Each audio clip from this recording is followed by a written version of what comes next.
Welcome back to the GetNet program. We are busy with a theme called the Cycle of Fear, and today we are focusing on the fear of rejection.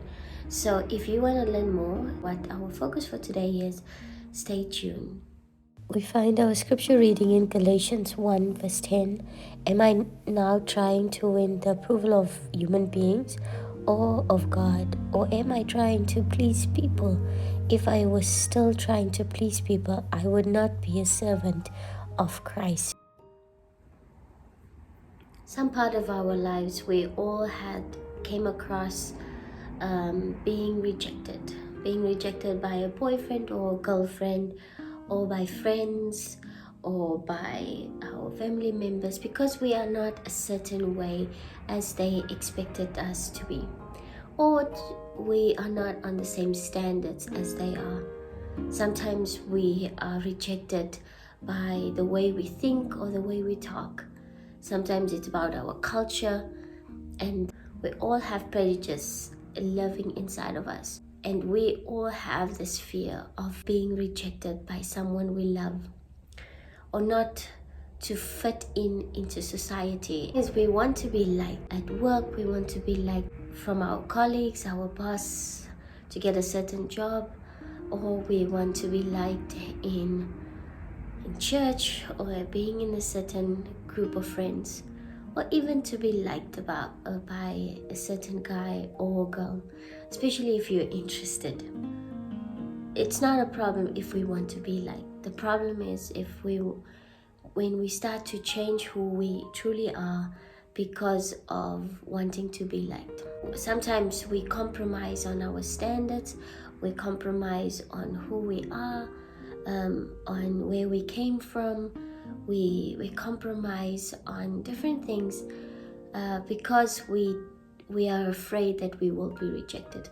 If I do not talk in a certain way or have a certain opinion about things, I'm afraid that I would be rejected. Fear doesn't have to control our lives of being afraid of being rejected, because if our first priority is, like this verse said, that I cannot please men, I need to follow Christ, and not to conform to the standards of the world, not to look like the world, not to be transformed by the things that people are competing for, but to fight for what Christ wants, to fight and work and stand up for what is important for who Christ is. The important thing is not to be only liked by people, but it's about being liked.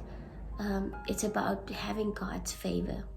Early church Christians were persecuted because of following Christ. In certain countries, people are still facing persecution. Persecution today, I think, looks a bit different for us. It looks when you need to start to compromise on what Christ expects from you. This is when people say that if you stand up for what is right, for what Christ believe or has put on your heart, and people start to be rejected by a certain group of people because you do not sound like they do. When you stand up for Christ, when you talk scripture and people say that that you are judging them, and we need to not compromise on the standards of God, and instead of being accepted by this world, but to be accepted for Christ and stand up for who He is. The thing is, Jesus was rejected. All the disciples, the apostles, were rejected mostly for what they stood, who they stood up for. The thing is, we just need to be careful that the things that we stand up for is for Christ and not for my opinion. And this is what we need to know, that when I have an opinion, it needs to resonate with what Scripture is saying. Otherwise, it's just my opinion. I shouldn't compromise what Christ has done for me because of what of what the world expects from me. It's difficult to be rejected, but mostly we need to remember that what Christ did for us is to be part of a family, to be part of his children. Sometimes rejection is the price that we need to pay for what Christ has done for us. But it doesn't mean that we do not belong anyway. We belong in the Catholic Church, in the big church of Christians and believers.